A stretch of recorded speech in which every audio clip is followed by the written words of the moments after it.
Hey, good morning. It's Dr. James. I do hope and pray this message finds you and your loved ones peaceful, thriving, and well. And I do want to give you a warning up front. This message may be a little too intense this early in the morning, or I'll be watching this later in the day. It could still be too intense because this is a primal truth. And this is a primal truth that I am looking at in my life and examining it in my own heart these days, like no other time in my life. It's all around the ideas of regurgitating mediocrity. Yeah, regurgitating mediocrity. You know, regurgitation could say rumination. It could say just picking up and following without really asking questions. Or it could be just putting something inside of yourself, your head, your mind, your heart, and just circulating it because it's easy, it's convenient, and something that you've been doing for a long time. Or you just picked it up and you said, you know what? Yeah, I'm going to go ahead and take that as truth. Well, we are really on a very, very dangerous course these days. Research says that we can literally pick something up on social media, like just glance at it, an image, a word, a phrase, and all of a sudden imprints itself upon us. And then we are literally regurgitating it in our belief systems. We're regurgitating it in our cellular makeup. It's actually focusing on how it is our physiology and our neurochemistry literally picks up on it and then just recirculates it. Now, that's awesome if it's if it's amazing, like, oh my goodness, I saw the most amazing image of kindness. I saw the most beautiful image of hope and possibility. I saw love being broadcast and wow, I'm going to let that just imprint upon me. But here's the challenge. We are built with something called a negativity bias.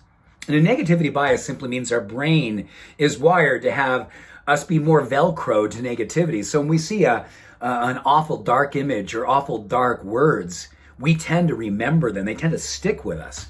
We see something beautiful and hopeful and loving and full of light. It tends to kind of come in and then goes away. So I want to share with you something that science and spirituality, I think, can teach us a lot about how we navigate these times.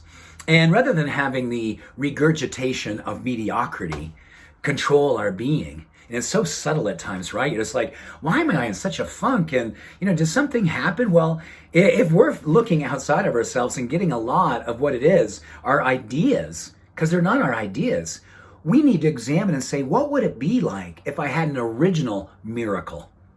An original miracle versus regurgitated mediocrity. Just think about that. What does your original miracle look like? It could be the fact that you just dedicate yourself to being super present with someone that you love.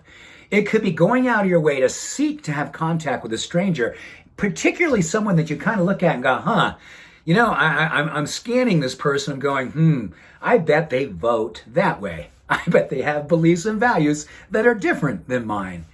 And then have an original miracle come through you by stopping and seeing where the love can come through you. That's what the world is yearning for, like no other time. And here's what's beautiful.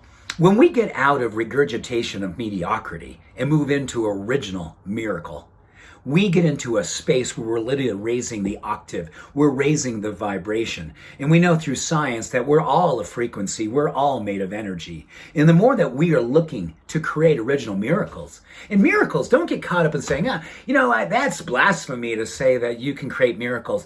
Miracles are happening all the time. This right here is a miracle. Can you imagine even 20 years ago that we could be connecting like this? It's been like, oh my gosh, that's miraculous.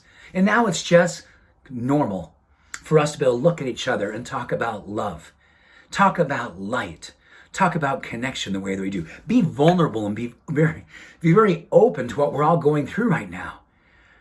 I have a feeling you're going through what I'm going through right now. And you're saying, yeah, I have a tendency to regurgitate mediocrity.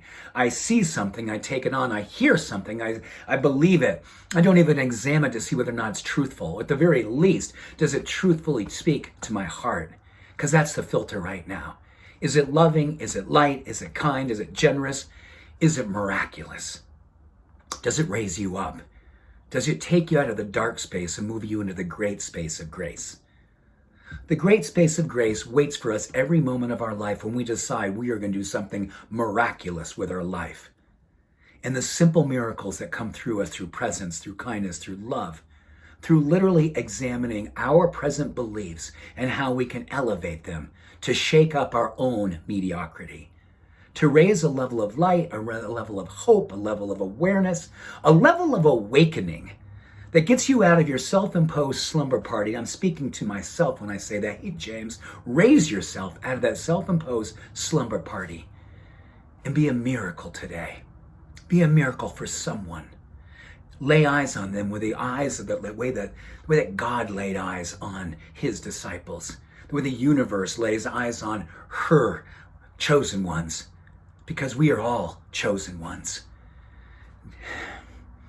It's a beautiful time to wake up and allow ourselves to be the ones that we have been waiting for, because we are the miracle makers, and it happens through the commonness of uncommon kindness and love and light, waiting to be you right here and right now. So with that, rise and shine, miracle maker. Go out and have a blast being you. Go ahead and make someone go, oh my goodness, I didn't see that coming. I didn't see you coming. Thank you for coming. Much love, every blessing. Have a beautiful day. Bye for now.